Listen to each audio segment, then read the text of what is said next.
about boxing. Yeah.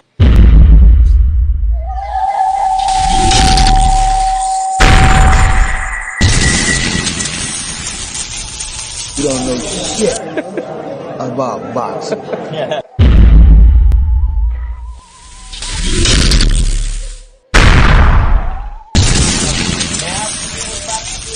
You don't know shit about boxing. Yeah.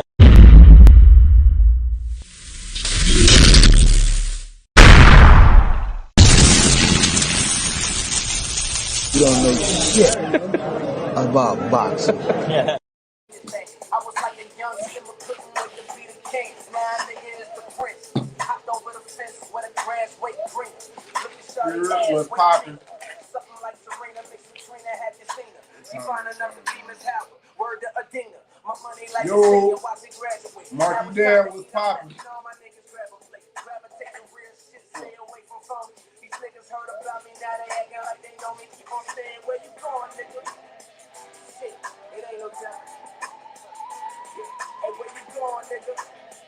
Hey, it ain't no telling. They keep on saying where you going, nigga. It ain't no telling. Man, what's poppin', man? Can't tell you where I'm going. You know I won't stop. Bottom to the bottom, low to the top. Marky Dan, you know I'm gonna drop that link, man. Let me roll the gas up, man. Roll the gas up, man. Ugh. Turn that cold down, man. Yeah. I got a moan and J. Cole, they used to say Jermaine. I never change, I'm like a corpse in a coffin. Yeah. Hold up, give me about 2 minutes, man. What's good, man? What's good with it? Hot Rod, what's poppin'? Yeah. Kingpin Crawford, man. He done put some niggas on notice, man. He put some niggas on notice for sure. You know what I mean? I seen a lot. I seen some people out there acting like they ain't watched the shit. We know they watched the shit, man. Niggas ain't missing the pound for pound best in the world, bro. Whether you paid for it or you streamed it, you watched it. Cause you damn sure ain't.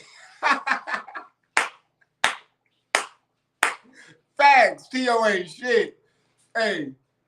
Man, come on, man. Come on, man. I can't believe niggas was really. I can't believe niggas had put that. Niggas was really trying to put that shit in your head to prioritize that TEO shit over that pound for pound, best fighter in the world shit. I don't understand. I can't fathom how niggas got. How niggas really got their emotions all fucked up because they emotional. I'ma be honest. You know what I mean? I sit back and I watch niggas and I listen to the reason why people say they ain't want to buy the fight, which is understandable. You know, I skipped out on a couple of them dull ass Earl Spence pay-per-views, you know, the Danny Garcia shit. Yeah, you know what I mean? The Mikey shit. Now, matter of fact, I bought that Mikey fight. So I bought the Mikey fight. I didn't buy the Sean Porter fight. Or did I? Yeah, I did buy the Sean Porter fight. I went over to homie house and watched the shit on. So yeah, man, I don't know what niggas be talking about. That's why I know niggas really be hating. Niggas really mad Crawford ain't put that boy on the plate. But Earl ain't put himself on the plate for this year. He wanted to wait till the next fiscal year. So we gonna salute him, but the pressure back on him. The pressure back on him. I seen he drop. I seen Earl. Hey, y'all see them new shirts Earl drop, man? Did y'all see them shirts Earl drop? Y'all let me know if y'all seen them shirts Earl drop, man. Marky Dan was popping, like I already said. Hot Rod, Andrew Charles, what's good with y'all, man? Hold up, man. I forgot I had my. I forgot I bought me a little thing for the homie. What else? Yeah, I mean that. What else? Salute to the Bulls, though, man. Salute to the real ones in the chat. But yeah, man, I kind of got off topic. But anyway, man, yeah, man, that Terence Crawford fight. Hey, I like that shit. Hey, tell me that y'all see. Tell me that y'all see Jose Benavidez Sr. hating on Crawford. He said the shit was boring. Jose Benavidez Sr. said that fight was boring. Y'all let me know if y'all think. Do y'all think that Terence Crawford fight was boring, bro?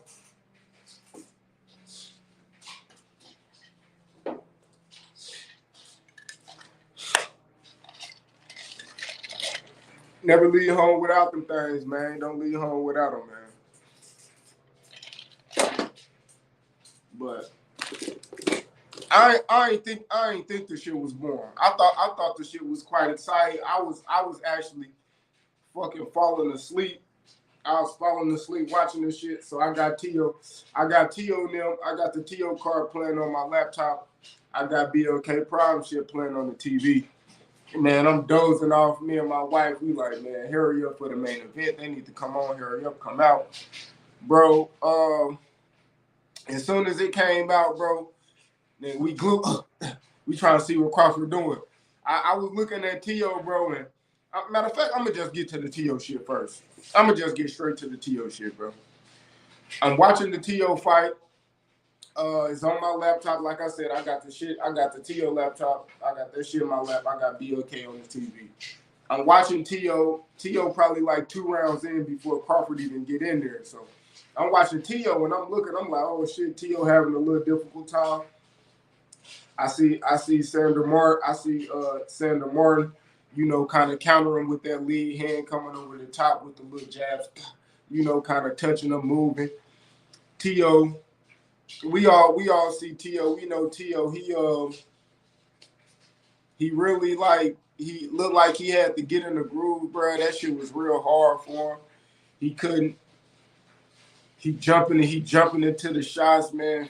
Footwork just real off. He rushing. But a lot of shit. A lot of the shit, man. I'm seeing like him doing. He going back to the corner. His pops telling him, hey, man, pump that jab. He won't see the jab pump. You know what I mean? Telling him to cut the ring off. You know, like, you looking at Sandor and it's like, bro, you know he about to go right. You about to come in, he gonna check you, hit you with his right check hook and get out the way. So you know he going right. You still can't stop it. You still ain't going right. You still letting him tap you on your chin. He dropped him twice. He dropped TEO twice. You know what I mean? They didn't count the second one. The second one to me was better than the first one. I seen Bob Arum say he was running. I see, like, man, that shit was TEO, man, mid tier at best. He mid. You know, I went on Meth Show Friday, was talking about like where TEO stand as far as like, is he the elite, he mid tier, top tier, and it showed me, bro. You got dropped twice. You got dropped twice by a B-level fighter. You know, I watched Sandor Martin. I'm watching his interviews because I'm really trying to see what he trying to say, what he thinking in his head, you know. And it's pretty much like Sandor Martin. And one key thing that I seen Sandor say, he was like, one, he said TEO fool for Regis, Josh Taylor. He knocked out. He not on that level. And he was like, I dropped him twice. I don't even have power. Hey, facts. Excuse me. He said, I dropped TEO twice. I don't even got power. So imagine what Regis would do to him, bro. Like, he telling you straight out, like, I ain't even got power like that. Veteran. He said he ain't never been dropped. You know what I mean? So he said TEO power ain't shit. He like, man, TEO power ain't shit. He didn't drop me. He ain't hurt me. He said, you seen me squint my face and hurt when TEO would hit him in his face, you know, because he had his nose fucked up, and he said there was a reason why, you know, this shit hurt. But he was like, TEO hit him like 3 times. And you could look at his face. Nothing. Shit, the nigga face fucking baby smooth and shit. Only thing was his fucking nose, but we seen the head, but TEO really ain't hit him clean. A lot of times, like, we talking like big shots, like they was in the mix kind of doing it, and then, you know, Sandra Martin not engaging with that shit. That's not the type of fight he gonna get. You know what I mean? So at the end of the day, bro, TEO gotta bring some shit in. And we go, and I'm gonna pull up, like, matter of fact, I'm gonna go and just find some of them interviews, because that shit, we look at, man, nah, my nigga, nah. You know, and motherfuckers, it's cool. I'm not tripping if you gave TEO the fight. Yeah, I ain't tripping. You know what I mean? It's cool. You gave TEO the fight, but nah, my nigga, that I didn't give TEO the fight. It was close. It kind of could have went either way, but on my scorecards, I'm counting them getting dropped. They didn't count him getting dropped the second time. I'm counting that shit. He got dropped twice, bro. You're not winning it. Even if I do got you winning 4 rounds, motherfucker got you winning 5 rounds, you still lost. Winning 5 rounds because you didn't win none of the rounds you got dropped in, for sure. So it's like, hell no. Nah. So with TEO, bro, I think TEO, he got to go back in the lab, bro. He got to get back in there. He got to figure something out. He kind of, to be honest, bro, he stunk up the place. That shit was trash, bro. All that shit you was talking. Nigga was talking major. Dude was talking major hellified shit, bro. For what? For what? Oh, I'm the man at 140. They ain't the man. They need me. I don't need them. You know what they need? They need to holler at me. They need to get one of these. They need to get one of these. You know what I mean? I got one of these. I know how to talk. I'll get you a sponsor. I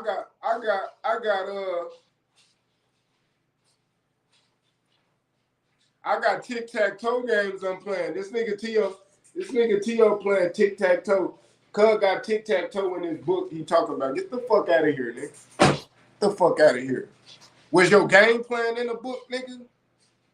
Did you put your Sandra Martin game plan in the book? You forgot your book at the hotel. Get the fuck out of here, man. Fuck out of here, bro. Salute to TEO, though, man. But you didn't win that fight. You know you ain't win that fight. And the reason why we know you didn't win that fight because you, before the scorecard come, do I still got it? I still got it? Did I got it? At first, I thought you was talking about your black book, my nigga, but you was talking about yourself. No, you ain't got it. Fuck out of here, man. Damn, bro, TOB. And that's when delusion don't pay off. All that goofy ass shit you talking, knocking shit out, doing all this, you did nothing. You did nothing. I was asleep. I'm glad my wife woke me up when Terence Crawford came out. I was watching your shit before you came out, nigga, and was dozing off. My wife had to wake me up. But about to come out, nigga. Come on, bro. Shit out of here, man. Like, I fuck with TEO, bro, but you talk straight bullshit. I was smelling that shit 4 days ago, nigga. No cap. Yeah, I'm gonna drop the link, man, for the real ones in the chat, man. Make sure y'all hit the like button, man. Let me check them likes, what them likes looking like, man. I know, ain't the, Let me see what y'all talking about, though, bro. Oh shit, I got 6 likes. Oh shit.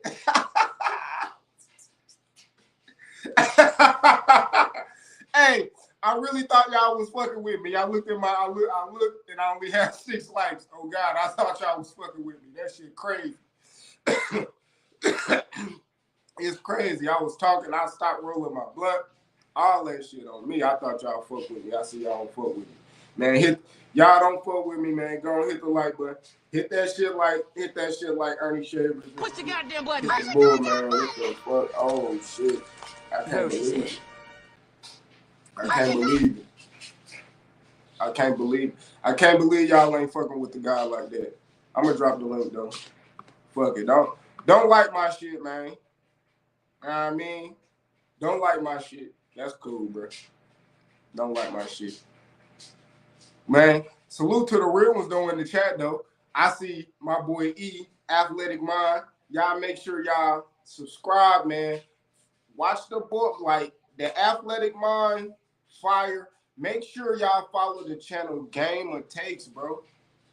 Game of Takes. That shit fire. Him and his homeboy Eddie on that bitch cooking on me. Basketball. So if y'all fuck with basketball, make sure y'all go subscribe to Game of Takes, bro. That shit cold, man. That shit gonna be big. So you better get up in there while the chat ain't super thick so you can get wrenched up. Cause when you got 100, 200 motherfuckers in there, you ain't gonna get wrenched up because you're gonna be one of the niggas just falling on the wayside. But y'all make sure y'all go subscribe to E Athletic Mind. What's up to my boy Smoke? Smoke just hit 420. We blew big on this channel a couple days ago. Oh shit. OG Sheldon here. We blew big on Smoke channel the other day. He got 420 subscribers.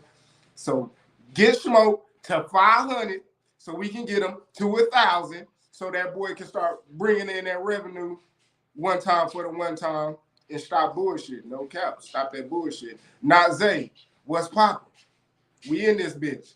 Hey, I see my nigga E done lost weight, bro. I see my nigga E lost a little weight since the last time that I saw nigga him. getting ready for a fight. Hey, Unique, Don, what's popping with you, Unique? Appreciate you. Unique coming through, fucking with the boy like you always There's do. some haters in this bitch, man. Y'all make sure I hit the like button, man. There's some haters in this motherfucker, man. Man, I seen it on me. I'm talking. I seen my shit. I'm like, oh, I got a couple people in here. I looked. I said, damn, only 6 people. I'm on that, you know what I'm saying? On that GTA 4, you feel me? Little classic, you know what I'm saying? All right, this nigga on that old ass GTA, man. Yeah, man. But hey, first off, we on the TEO wave. Please tell me what y'all think about TEO, bro. Please tell me what you thought about the fight. Trash. Like I told you for a whole 2 years now. Trash. Yeah, I agree. That nigga is fucking trash. That nigga a fraud, man. He can't fuck with nobody that can move and box, bro. And for him to do that whole ass shit after the fight, talking about you ran all fight, man, come on, bro. Like, all these excuses. And then to ask if I still got it. Yeah, man. You need to find you another career, nigga. You need to go do modeling or do something, nigga, because this ain't for you, Goody. Go ahead, Smoke.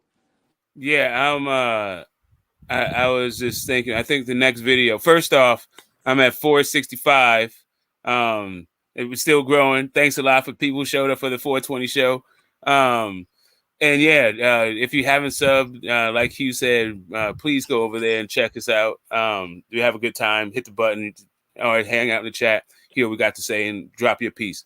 But I think my next video might be called The Makeover, talking about what he needs to do to actually be a credible 140 pounder title challenger. Because if Sandro Martin was giving him those troubles, I got a couple of left-handers that's going to put him in the dirt in Prograis and Josh Taylor. Josh Taylor might not be long for the division, so yeah, he may get that. But at this point, he's not a very good 140 pounder. He was reaching and rushing. He was getting checked with that right all night. If Sandro Martin actually had some power or wanted to engage more, I think that would have been I think he would have got the result actually at the end. Hey, Smoke, don't forget about Barbosa too. Yeah, no, like I was saying like Barbosa. You talking about southpaws? Yeah, it was his southpaws, and I think Barbosa will beat him. I don't know if he's gonna knock him out. I think Josh Taylor and Prograis stop him. And yeah, I was also talking about southpaws. Yeah, Yeah, they stopped. Matias stops him as well. Matias stops him as well. Now Matias ends his career. Matias makes him like he ends the hype train. Like you can get away with getting knocked out by Prograis and Josh Taylor, right? Because they've been at the top of the mountain and all of that. Matias, not only is his style, he's gonna beat the hell out of you. Nobody knows the hell that dude is outside of YTBC. Yeah, gonna send that. Gonna send TEO to the fucking spittle. That nigga gonna be in the goddamn spittle, man. Fucking with one of them southpaws. Fucking with anybody considered elite. TEO is not elite. You got dropped twice. B-level competition. A guy who, from his own mouth, said, "I don't even have power like that." And then on top of that, he said TEO ain't got no fucking power like that for the 140 division. So TEO might have to get acquainted with that weight. That last dude that we seen him fight, like it took him longer than normal to get him on the ground and all that shit. So I'll be honest, like TEO, bro, in the words of Tim Bradley, nigga, dog food for them guys at 140. It's straight. Oh yeah, they looking at chops. Yeah, they looking at chops. Man, licking. Guys at 135 should be looking at chops. Shit. Teofimo Lopez is a fucking bum at 140. He peaked at 135. That nigga would get knocked out by any of them top 145. Matter of fact, I think he'd get stopped by Haney. Fuck you mean? That nigga said he said he wanted Cambosa's rematch. Man, that nigga better leave that shit alone. That shit just sailed. Listen, I can respect it. I can respect it.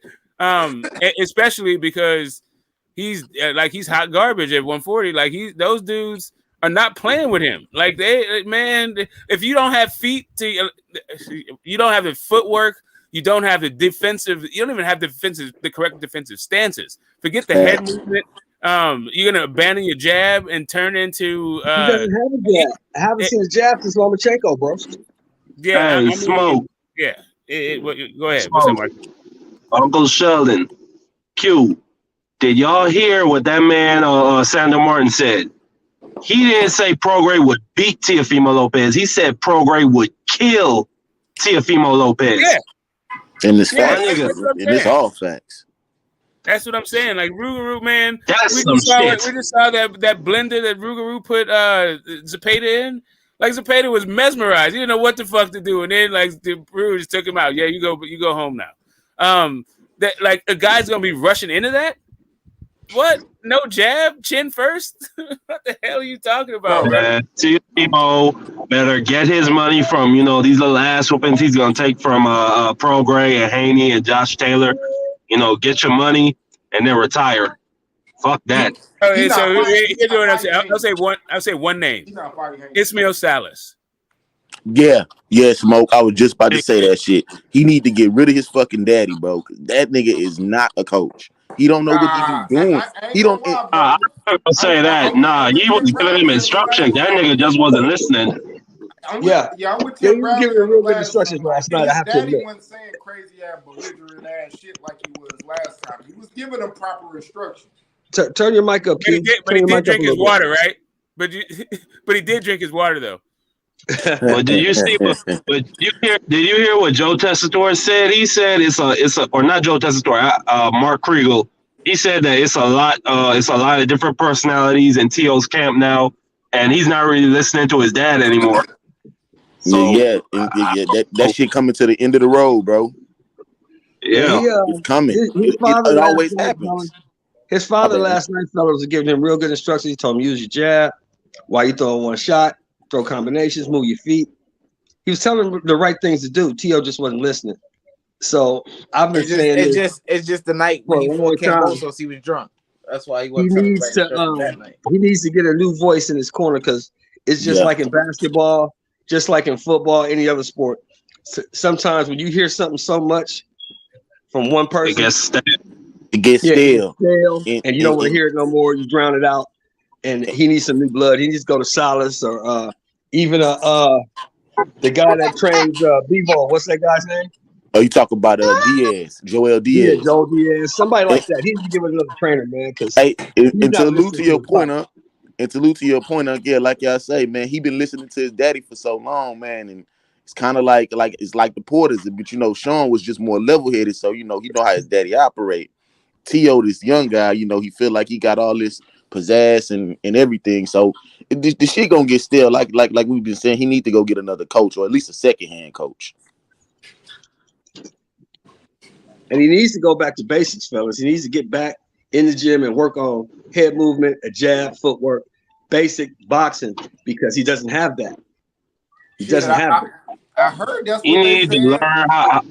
That's what He need to his learn dad how. said that they was working on. His dad said, "Man, we in there working on our jab, working on our footwork. We working on cutting off the ring." Like that's what Tim Bradley said. That's what he was saying in the I forgot what they call it, the little fighter press meeting. The fighter meeting. Yeah, and then he was like, he also said he didn't know who the fuck TEO was. He didn't know who that guy that was in that meeting talking. Right. He didn't know I who heard the fuck that. he was. I heard that, bro. Like a totally complete person. Like, and that's why it's like, bro, the delusion is real. That shit real, bro. I was thinking like, man, TEO, bro, he be saying some off the wall shit. He be doing this, bro. But now, bro, like, yeah, TEO, man, it's something bad. I think the delusion has been shattered though, because you heard him say it out of his own mouth. Do I still got it? Yeah, I don't think I've ever seen. I don't think I've ever seen a fucking fighter out in the public question himself like that. I don't think I've ever seen that. I don't think I've ever seen that from an athlete. Fuck a boxer, an athlete. I ain't never seen that. But we've been seeing TEO do that. If you go look at TEO Instagram after the Cambosis loss, he questioned himself. The nigga putting up the scriptures. He doing all this other shit. So we know TEO. So we know TEO is at war with himself. But at the same time, TEO is at war with the people. So he got to figure out what he want to do. Do TEO want to be at peace with himself and at war with the world, or at war with himself and got peace with the world? And not to mention Q. And that's for him to choose. And not to mention Q, he got other outside issues going on. You know, getting married at a young age and fighting with a fucking woman, bro. Like that's another thing. My bad, Marky. That's another thing. Yeah. I'm gonna let E go after you, D. Go ahead, go D. No. You good. My bad. Y'all good. I think the setting was all wrong for his wife. First off, because all right, it's one thing that his fight went bad, and I know this may be off topic, but it was just not a good night for him. The whole thing with his wife, like, she has a real attitude problem, man. He was trying to get his son from her, and I don't know what the particular issue is with them. I'm not all in their business, but I just know that it just was a bad setting for that whole situation right there.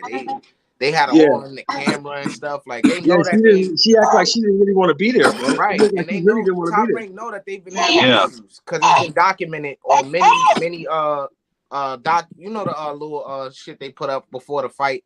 Before he fought Loma, they were saying how he had issues, and before the Comey fight, he was struggling to get his wife and his family to, come to a amends or whatever the case may be. I don't know, man, but all I know is it was just the wrong setting for her, and the whole night just wasn't good for Teofimo, bro. Right. Yeah, it was. Hey, man, what's good? Talk your shit, man. What's good? Hey, what's good with y'all? Good afternoon on the East Coast, man. Definitely a spectacular night of boxing. Hey, salute to Mark E. Dan, D. Young. Salute to Athletic Minds. Make sure y'all subscribe to Athletic Minds. Q to G, Q to God, hey, hosting this motherfucker. Shelton Moore, the West Coast pimp player from the Himalayas. Hey, and then we got Get This Smoke, Mr. Capalava. Make sure y'all subscribe to Get This Smoke, man. It's popping, man. Hold up, my bad. I fucked up. I'm sorry, Smoke. I'm sorry, OG Sheldon. I did not stamp player haters ball. Oh man, hey. Hey,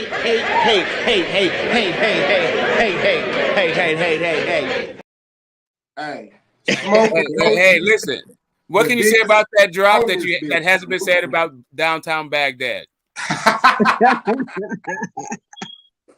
Smoke, you a motherfucker, man. You a motherfucker, Smoke. Y'all niggas is a fool, man. Hey, man, what you think about that shit last night, though, man? Y'all cooking on the TEO fight? Yeah, we talking about man. Go on, cook, man. Shit, damn, TEO. He came out the same TEO. The word regression still, I think that's the word this year. Some of the guys have regressed. TEO was one of them. It wasn't just a fluke with the Cambosis fight. That's who he is. Obviously, Cambosis had a good game plan, and that's what it seems. And that's and it appears that he did the same thing that Cambosis and TEO had something similar, right? They get what they want, and then they show their true colors. And TEO last night against Sandra Martin, the blame Martine for running is stupid. You cut the ring off, and that's all. I didn't see no footwork. He kept jumping in front of a southpaw. He was standing right in front of him, like with check hooks, straight lefts. He was hitting with some crazy shit. And TEO just loaded up, smothered his work. It's about time he changed teams. As far as the family situation, I think everybody in the world saw that. Even his father, I think that's kind of where him and his father have a disconnect. You can tell that him and his father possibly still have some lingering issues. And it seems to be like a lot of ego and pride going on. And them guys, I don't understand if you are a top-ranked fighter fighting on ESPN and you have all these legendary trainers and legendary fighters, you got to go get the help you need. We saw immediately after Xander Zayas won, he went and shook the hands of Tim Bradley and others, right? And you gotta go get the help you need. You see what I'm saying? If you really want to be a name at 140, because them guys are not going to play. We saw at the Terence Crawford fight, we saw other legendary fighters and champions out, and we know these guys are working. We just saw Regis smash Zepeda. You see what I'm saying? And we ain't never seen nobody smash Zepeda like that. So that's and they've been talking leading up to that fight. It's a lot of weight on TEO's shoulders, and he's not showing that he's a threat. He's showing like he's gonna be a cakewalk for somebody. He's gonna be easy work. That's what he's looking like. Easy work out here. Man, TEO gotta get his priorities in order. Man, TEO. Nut ass freak bull. Hold on. Let me ask you a question. It was a nut ass freak bull. That's what you is. Nigga nut ass freak bull, man. That nigga fucked up in the head, man. Cambosis done knocked his shit loose. And I think Devin said that shit best, bro. Devin went on that motherfucker. I forget exactly what he said, but he said Cambosis. He said Cambosis ruined TEO. He'll never be the same. Yep. No, I disagree. I just think that's who he is. Right? I think TEO came out there with a game plan. But Meth, when somebody bring it out for everybody to see, it's different. Like Cambosis brought that shit out, like all this nigga flaws, like all the shit we was hearing about, we was saying. I remember you saying, I remember Rich saying, I was saying, E saying, just these little flaws that he got, he is gonna get exposed.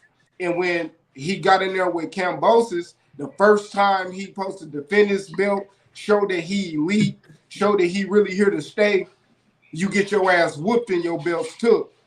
And then you just double down with the crazy shit you saying.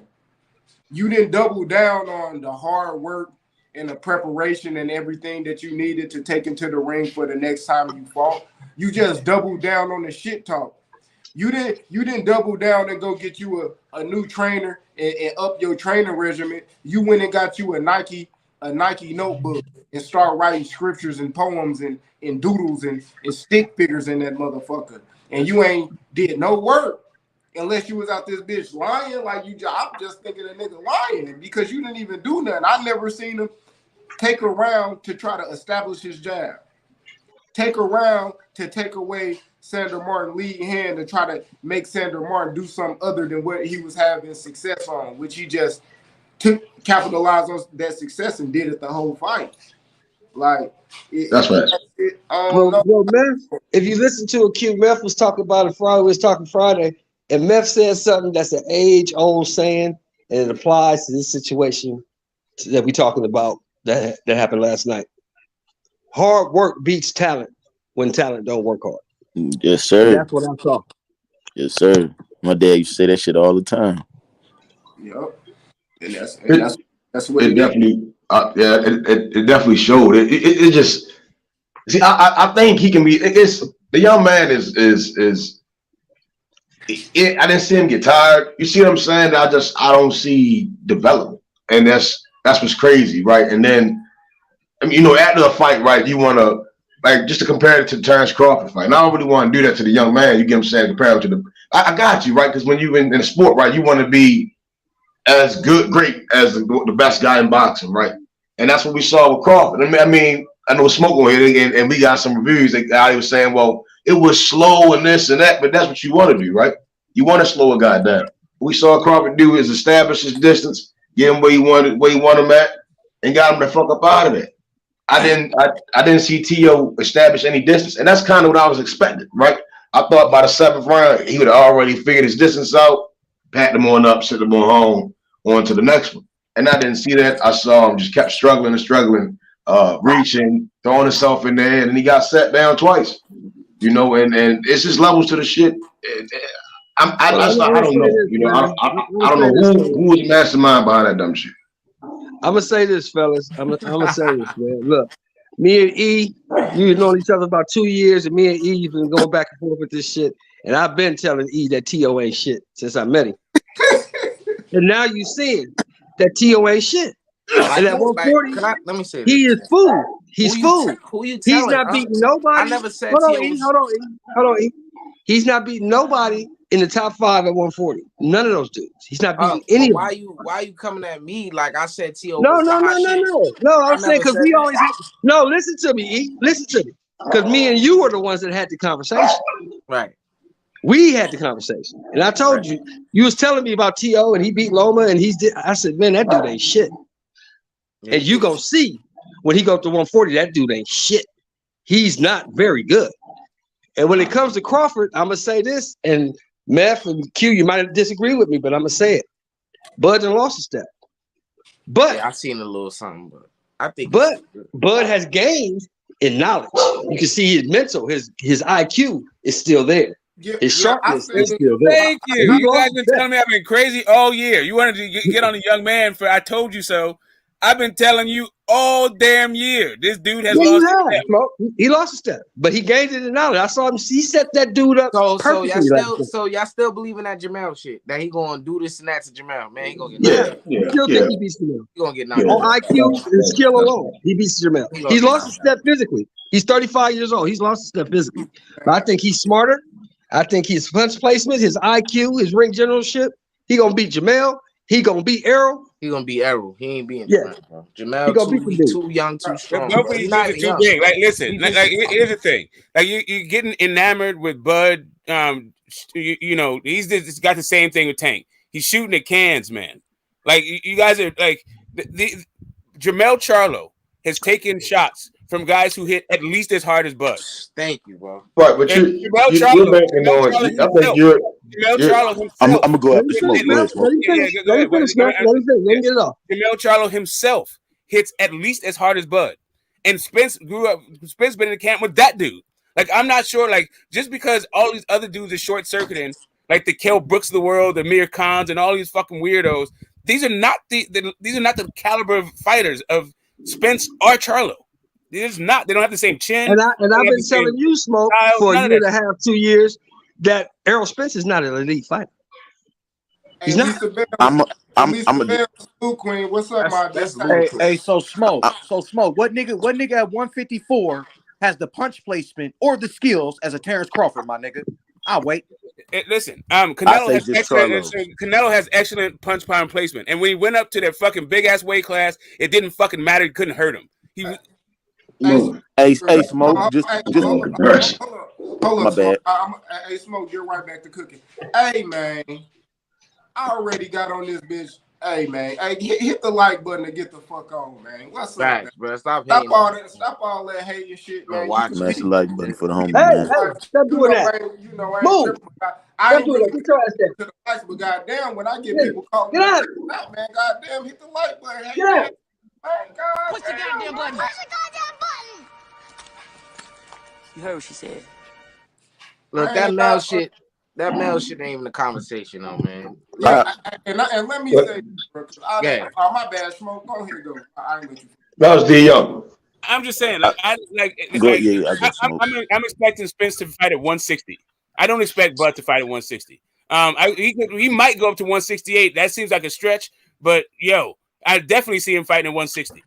A couple of fights, and then there it is. Go ahead. And then let me say this, you say Bud lost the step. You saying so to me you're underestimating Jamal, because if you're saying that Terence Crawford lost a step, you saying that Terence Crawford that lost a step could still go up in weight, be a bigger guy, be less mobile, and go up and still beat Jamal. That he's going up against a lot against Jamal. I love Jamel. Nigga, Crawford is an all-time great, Jamel. bro. I love Charlo Jamel. is not no all-time great. I love Jamel. I love what Jamel has accomplished in the sport. I love the way he fights. Earl Spence not an all-time great. One-dimensional. Jamel's one-dimensional. not an all-time great. That's the difference. Let me go up. Jamel's one-dimensional, and Crawford gonna set him up and walk his ass into something just as well. I say this. I still feel Bud gonna be. You niggas trying to put these niggas on the pedestal with Crawford. These niggas not on that pedestal, bro. Pass it to you, bro. Them niggas is just Hall of Fame, bro. Crawford is an all-time great. That's the difference, my nigga. I say this, and I'm gonna just keep it straight down the middle. Yeah, it may have looked like he lost the step, getting that ring rust off. Right. But what the problem is, though, bro, is that what everybody I heard a lot of Earl Spence fans say, Bud don't use his jab. Mm-hmm. Well, he used that 74-inch reach last night, sticking it to Avenesian and going to the body, man. And I just feel like he done got older, but that power didn't came. He done got that grown man strength. Now I say this, I say Jamel is the favorite in that fight. And he'd have to be a hell of a lot smart to beat Jamel. Right. You know what I mean? But the problem with Jamel is that mental. That mental. And he loses fights because of his mental. Now, if he fight that same fight against Castanos, we'll look at a good fight between him and Bud. But if it's any other fight, especially with the Tony Harrison 1 and 2, he not gonna beat Bud. Go ahead, E. My bad. Go ahead. And look, go ahead. I think this, bro. I'll assume that Bud lost the step because I didn't see him get on his back foot, jab, moving. He was moving around the ring. He didn't stay in one spot. He was pivoting. He wasn't staying on the ropes or none of that. But it's just what we didn't see was him boxing on his toes. To me, it looked like he kind of like in that Chocolatito realm where, he is getting older and he honing his skills to where he feels the most comfortable fighting at. He don't look like he's comfortable just being on his toes, bouncing and boxing. And then when you look at the style that David Avenesian had, he just came in that high guard coming up, and then he'd just throw that shot. If you on the back foot trying to jab and do all that, it's really gonna be hard to get them openings. He had to sit down, go to his body, and open them up so we could drop his hands.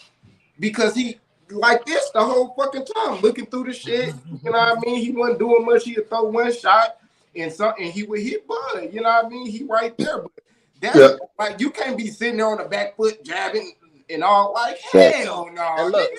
And look, First, second, third, fourth round, my nigga. And salute to y'all. Salute to Bud. I won money on that fight. 6th round knockout. You know what I mean? Thank you, my man. One thing, and I'm gonna pass it to you. Hey, all that shit about him being small, bro.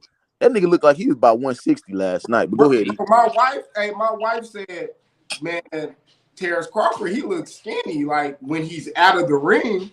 But she said when that nigga be in the ring, he look big as hell. I was like, that little shit over with. Hey.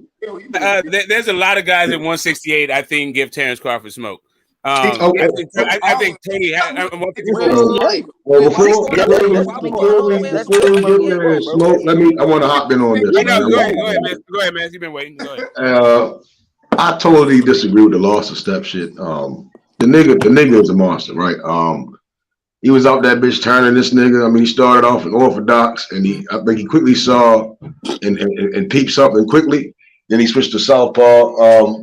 He was jabbing this motherfucker. He got caught with a little shit, but the way he got hit with the shit, and then just watching what he was doing with his head, watching what he was setting his feet at. He and like you said, you know, then he was like, all right. It was like he was timing the motherfucker, so he kept the guy where he wanted, was pushing him back. And we see certain things that Shakur does, right? When he just bop, bop, bop, and the guy is controlling that distance. And I was saying prior to the fight that we sat down and watched this nigga Avenesian. I just kept saying the nigga is quick, right? And his counters are real quick, and he hit you with some quick shit. But I was never saying the nigga feet was outstanding. You see what I'm saying? That's kind of, we look at T.O. guy whose feet ain't really the best feet. David Avenesian feet wasn't the best feet. Then we look into the Lamar Peterson fight. It was the same thing. That motherfucker in the high guard, and he quickly forced Lamar Peterson to get into that high guard, and Lamar with all 12, right? And Bud easily dismantled this nigga once they got in the pot because he's a very, very great fighter on the inside. He plays his shots, he digs to the body, and we seen it. I mean, after the fourth, fifth round, you could tell that this nigga great go.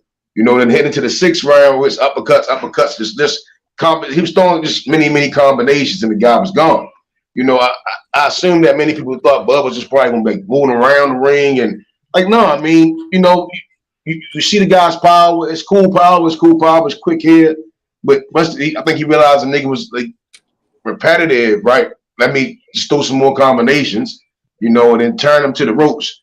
You see what I'm saying? Bud did a good job staying up the ropes. I mean, at one point early on, we saw Avenesian. That's what his game. You know, we saw him get up with Lamar Pearson. He got Lamar Pearson on the ropes and bullied him. And Bud ain't allowed that shit to happen. So I didn't see no LeGress. I mean, if Bud would have been on the ropes getting wailed on, then I'd agree with niggas. But nah, that nigga still, he just probably ring rush. Nah, and I'll say this too. I say this too before you go, Smoke. I would say he lost a step for sure if he was actually boxing on his toes and getting his ass whipped. And I'm like, oh shit, he can't move. He can't do shit to do that.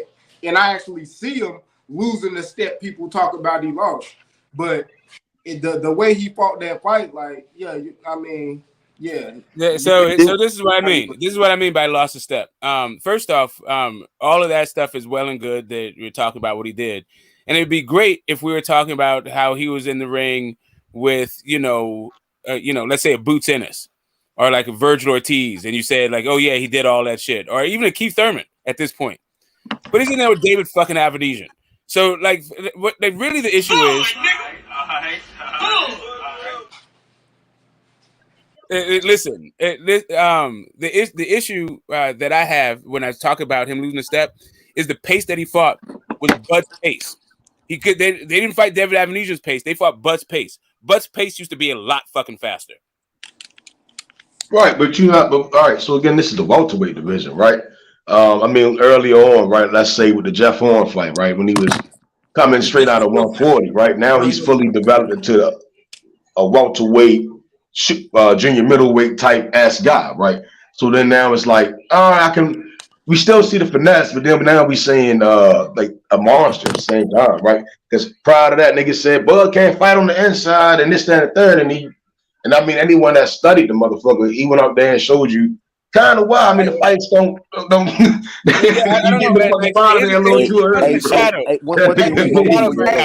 on this panel said Bud can't fight on the inside, right? Like that's not you like talking to some like weirdos online that don't know what the fuck they're talking about. Here, this is not. I'm not just directing it to you. I'm asking the question to the chat here too, man. Yeah. Was David Avenesian the worst opponent that he fought at 147? Is he the worst opponent? He's definitely the most unheralded. I don't know if he was worse than Amir Khan at that point. Amir Khan's a better fighter. I mean, but I don't know if he had more in the tank. No, David Avenesian is the worst guy he's fought at 140 so far. But it really doesn't matter because everybody he fought at 140 can stop their ass. I was saying that because David Avenesian is the first motherfucker that he KO'd. Knockout. Boom. The rest of them he TKO'd. The ref, waved this shit off. It's still a TKO. It's still a TKO. Not close. The ref still waved. TKO. That shit is no differentiation. But he was I what you saying. Your ass is out. Your ass is out. Yeah, he separated from TKO. That's the first guy. You still got that one? Thank you, boy. You know I got it. Let me find it. Nah, go ahead, go, man. I'm gonna drop. No, I was saying, like he was definitely separated. Get the smelly sauce ready. Get the smelly sauce ready. Yeah. You was finished, Smoke? TKO, none of that shit matters. Yeah, go ahead. The man's got to stop. I say this, guys. I don't know. I mean, do y'all feel like we gonna get this Spence fight in 2023? I just want everybody honest opinion. I think Regis said it's not gonna happen. I think we gonna get it unless Earl needed some fucking beer money, because that nigga just dropped another T-shirt. that nigga either needs some pocket money, some beer money, or he really want to fight him next. Y'all can pick. Go ahead. I know you've been waiting a while. Personally, let him talk. He ain't talk yet. Okay. Go ahead, E. Spit your shit. Oh yeah, I'm just gonna say, I've been really getting real sour on this fight, bro. I don't think this shit gonna ever happen, bro. That's the shit I'm on until I see it, bro. I don't think it's gonna happen. Crawford, then I don't know why it's such a big deal to mention somebody's name after a fight and all this other shit, but they saying, oh, he didn't mention his name. I'm not going crazy over that shit. You don't have to mention nigga name for us to know that he want to fight him. He mentioned the nigga name after the fight numerous times, bro. Why are we picking on this time to say, oh, he not mentioning his name? I don't care about that. Once these two sit down, negotiate the fight, do all that other shit, and we got a date, then I'll be more enthusiastic, bro. But because he ain't mentioned, I ain't worried about that. We see Errol calling his name, chirping his name a lot more. Okay, cool. But I don't know if they're gonna fight on PBC, because to me, Al Heyman don't want this fight, bro. That's just my personal opinion. So if this fight gonna happen, it's not gonna be on PBC, and the likelihood of that happening is very slim, bro. Slim to none. And Zab said it last night. He was like, we got the bag over here. You know, he was like, then the reporter was like, so you think it's gonna be Earl? It could be whoever. Right. Hey. If Al didn't want this fight, he wouldn't care if somebody else took it. Al wants this fight because he won't let anybody else fucking touch this fight. That's right there. That's holding up the division, that Al wants to fight. Do that even make sense? Get the smelly sauce ready, bro. Do that even fucking make sense? What you just said, I tell you this. The reason I feel Bud poking the bear at Jamel is because I feel he feels. What happened? Q, my bad. Nah, I'm laughing at E. Go ahead, go. Nah, I was gonna say like, get ready to get put up on game. That's all. Nah, I just feel that the reason why, you know, and everybody making a big deal of why he going after Jamel, I feel because he know Jamel probably is just that hothead where it's gonna be like, man, fuck that, I'll fight this dude.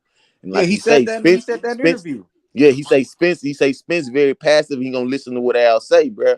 And it's like, man, and that's why I get on Spence ass, bro, because I feel like he ain't being as vocal as he should be.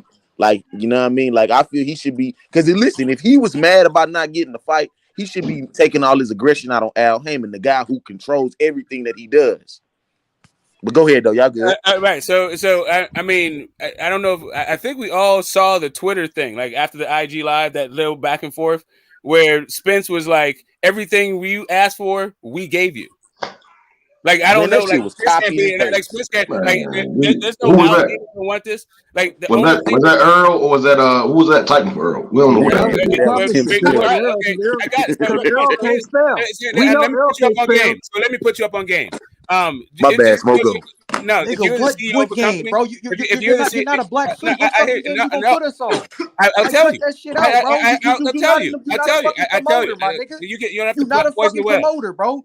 I promoted Lions Sports. Okay, hold up a second. Smoke. So name your roster, Smoke, since you a promoter. Name your motherfucking I got it. Can I finish my point before I go into your point? Name your roster before I go to your point. You'll hear the game that I put you up on like right now. I'll tell you right now. Name your boxing roster, since you know everything. Hey, Rodney, hold up a second. Hey, Rodney. Hey, Rodney. You don't want to hear it. So put some fucking in your ear. No! Oh, shit! Say it again. Say something else. Oh! Say something else. Say something else, nigga. Yeah, nigga just want to hear himself. Like, shut the fuck up, I got you. You triggered. You triggered. You don't want to hear it. Shut up.